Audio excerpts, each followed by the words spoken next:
Selamat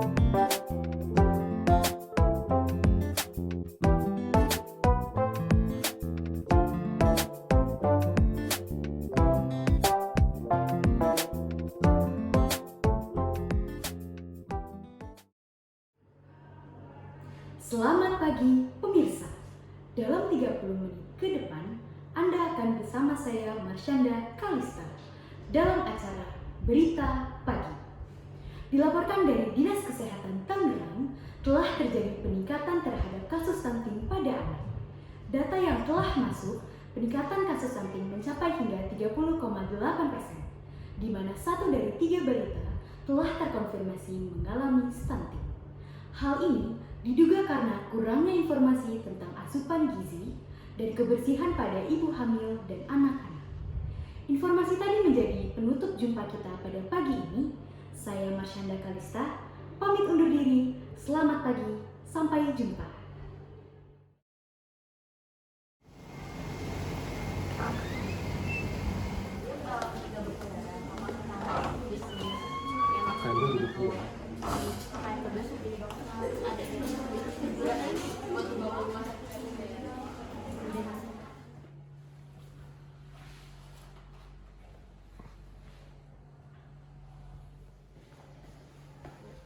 Selamat siang Pak, sebelumnya ada yang bisa saya bantu?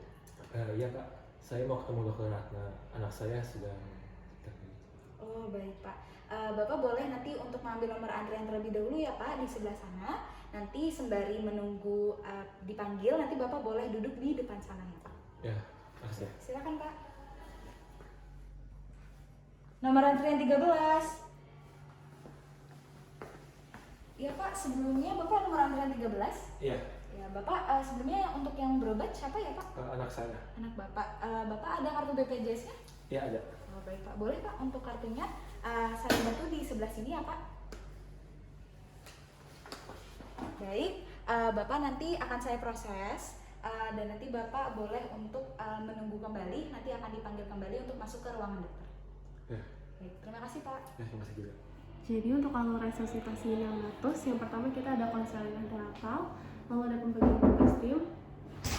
Silakan masuk. Silakan masuk Pak. Assalamualaikum Pak, silakan duduk. Ya, makasih. Silakan Adek, Ibu.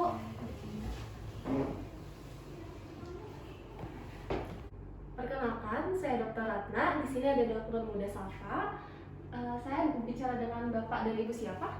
Ya, saya Gagar Budi. Ini istri saya Erliana sama ini anak saya. Iya, namanya Kirana Dok. Baik, salam kenal Bapak Budi, Ibu Erdi, dan adik Kirana, betul? Iya, usianya berapa Dek?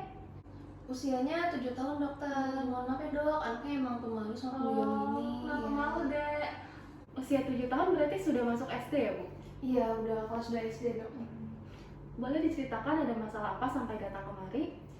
Jadi gini dok, Kirana ini dia gak mau makan, terus pas dikasih susu juga dia gak mau. Nah kemarin waktu saya pergi ke sekolahnya, itu saya baru sadar kalau dia ini lebih pendek dibandingkan teman-teman sekelasnya gitu dok. Oh gitu.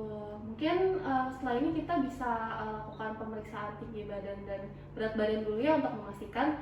Boleh nanti Anda ikut sama dokter Safa ya? Ikuti dia. Yaudah ya. Ayo nggak apa-apa Dek. Ayo Dek, boleh dicopot dulu sepatunya. Yuk dilepas dulu sepatunya. Gak apa-apa tuh sama dokternya. Ya, jangan takut. Baik, sini nanti ada ke sana ya. Ke depan. Oke, sekarang diukur ininya.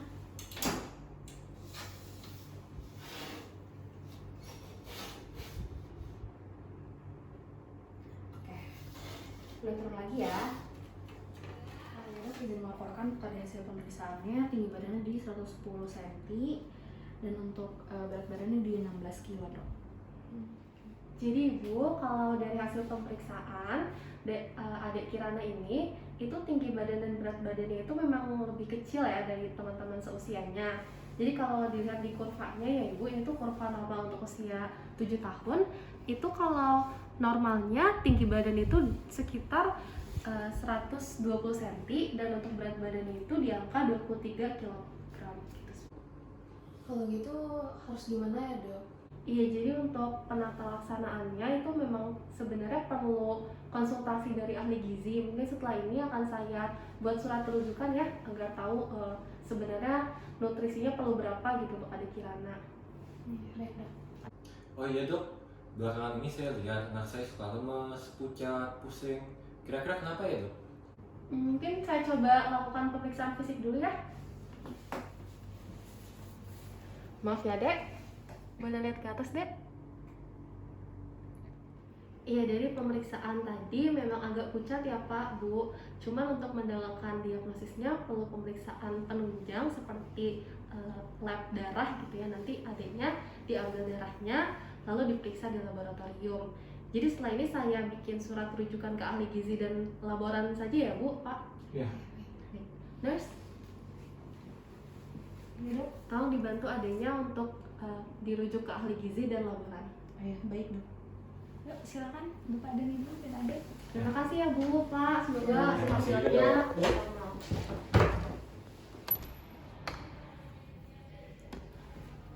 Bapak, mohon maaf dengan Bapak Gaga. Ya. Baik, ini untuk hasil laboratoriumnya sudah dapat diambil ya Pak.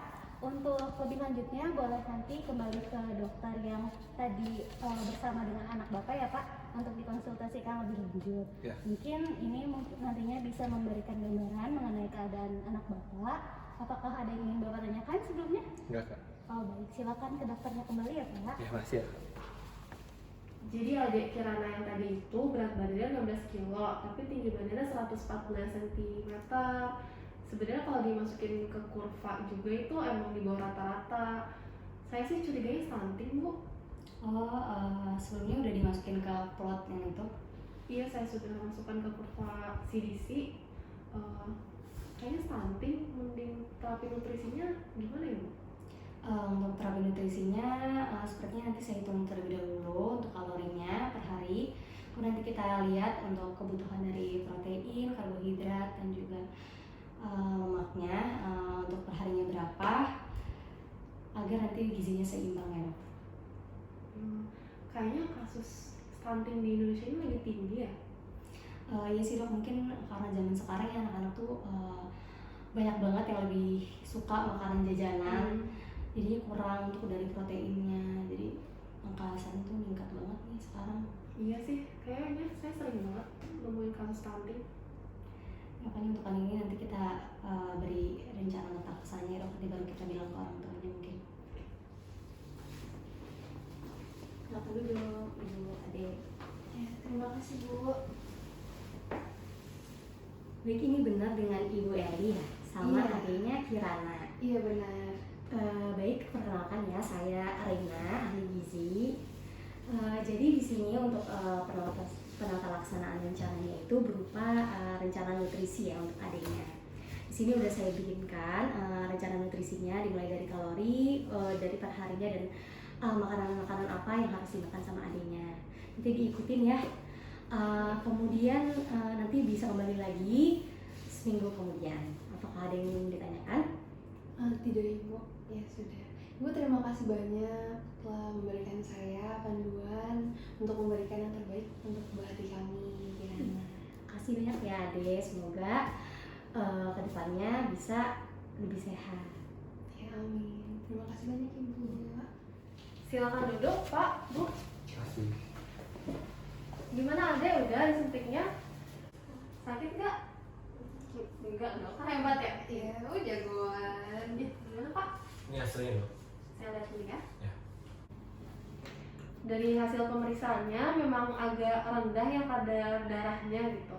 Jadi perlu terapi obat-obatan juga. Nanti saya resepkan habis ini. Sama tadi sudah ke ahli gizi kan? Iya, sudah dong. Jadi untuk adik Kirana, untuk tata laksananya lanjutkan saja nanti obatnya, lalu ikuti saran ahli gizi. Nanti seminggu lagi datang kembali untuk konsultasi.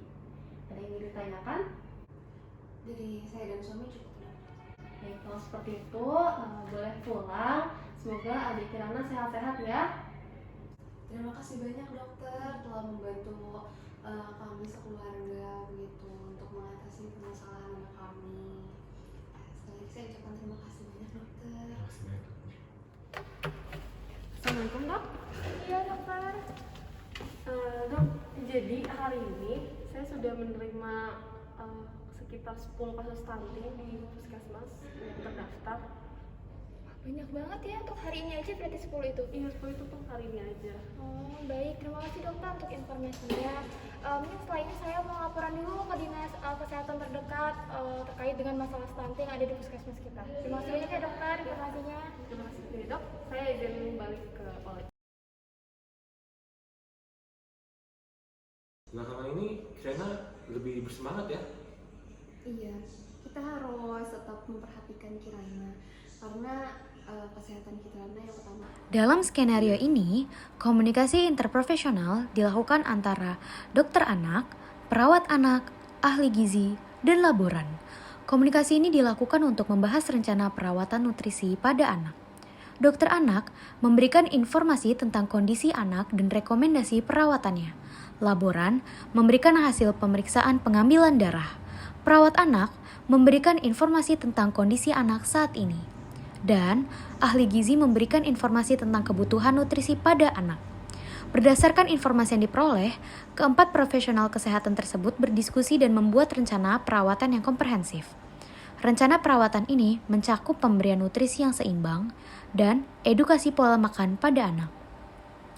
Orang tua anak juga dilibatkan dalam diskusi ini.